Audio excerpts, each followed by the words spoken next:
A primeira crítica de hoje é sobre o filme Sérgio, disponível na plataforma Netflix. Um filme dirigido pelo Greg Baker, que venceu o Emmy em 2013 pelo um documentário sobre os bastidores da caça do Osama Bin Laden. Sergio Di Mello. The world's Mr. Fix-It. All right, everyone, let's get together. Most powerful official in UN history. Now the question is, what to do with all that power? Para quem não se lembra, Sérgio Vieira de Mello, um brasileiro, foi um dos mais importantes diplomatas da ONU, que comandou uma missão muito bem sucedida no Timor-Leste e por isso foi pressionado pelo então presidente americano George W. Bush para liderar a missão no Iraque durante o conflito dos Estados Unidos lá no país. O filme tem uma belíssima atuação do Wagner Moura. Ele foi criticado e não teve tanto uma recepção tão calorosa pelo fato de ser um pouco quadrado, embora bastante emocionante, bastante gostoso de ver, mas não é ousado em termos cinematográficos. No entanto, a sua importância é indiscutível, levar a registrar um dos brasileiros fundamentais da história da diplomacia no mundo, numa história que é comovente como a vida do próprio Sérgio Vieira de Mello. E duas curiosidades sobre o filme.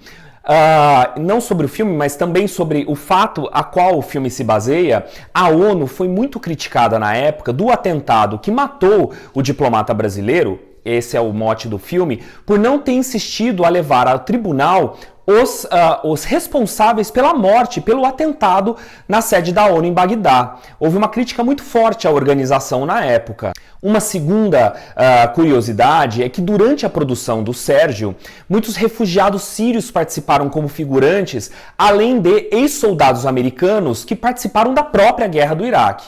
Então veja, é um bom filme. A crítica número 2 de hoje é sobre Os Falsários, o filme que deu à Áustria o Oscar de melhor filme estrangeiro no ano de 2008. Monsieur Sorovic, müsste leider um eine Anzahlung bitten. Charlie Sorovic, der charmanteste in ganz Berlin. Sagen Sie Russe, hoffentlich kein Kommunist. Ich brauche einen argentinischen Pass. Sie haben Glück, dass Sie einen argentinischen Pass wollen. Heimat ist Tango. Aliás, essa premiação foi bastante controversa. Muitos diretores e até outros festivais, júris de outros festivais, criticaram o Oscar por ter dado esse prêmio a um filme que é considerado um tanto quanto quadrado, não tem nenhuma ousadia em termos de filme estrangeiro, que é uma categoria em que preza por essa ousadia temática narrativa. No entanto, dá para entender por que Os Falsários ganhou o Oscar. O tema é muito querido pela Academia Americana. É a história de judeus que eram muito bons em falsificar dinheiro durante a Segunda Guerra Mundial. E quando eles se tornaram prisioneiros dos nazistas, eles começaram forçosamente a falsificar libras e depois dólares para a sobrevivência do nazismo durante a Segunda Guerra Mundial. O filme fala de um tema muito importante e é isso que eu acho que vale a pena assisti-lo. A ética durante tempos de guerra. Afinal, existe ética humana num período de conflito sangrento e terrível como foi a Segunda Guerra Mundial? O protagonista é muito bem explorado, o ator faz muito bem e ele acaba carregando os demais personagens que se tornaram um pouco caricatos no filme.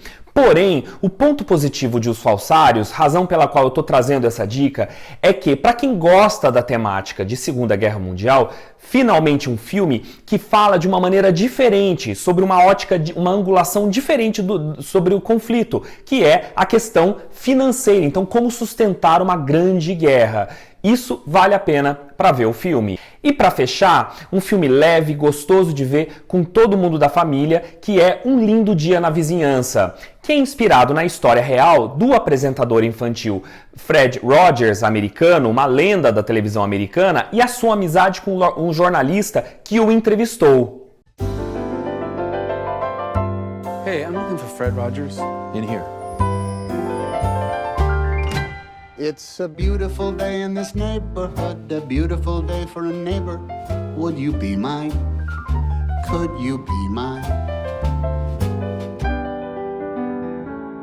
Please won't you be my neighbor?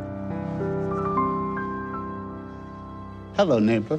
O interessante é a curva dramática da história, porque ao longo dos quase 2 horas de trama, você vai conhecendo não só as facetas desse apresentador infantil, como também as facetas do próprio jornalista que eu entrevisto, Lloyd Vogel. Então você tem 2 bons personagens aí na história. Quem faz o apresentador infantil é o Tom Hanks, numa excelente atuação. Inclusive, ele foi indicado ao Oscar de melhor ator coadjuvante, embora o personagem dele seja o personagem principal da trama. Mas a gente sabe como é a academia. Encaixa todo mundo em alguma premiação para garantir pelo menos a indicação de quem merece naquele ano. Algumas curiosidades sobre o filme. O Tom Hanks disse que a coisa mais difícil de ter feito o Fred Rogers era o fato de que ele falava na vida real muito baixinho e muito devagar, e ao contrário do Tom Hanks. Então ele disse que teve que recorrer a técnicas de relaxamento, a técnicas de meditação para poder fazer o personagem. Só depois ele tomava café.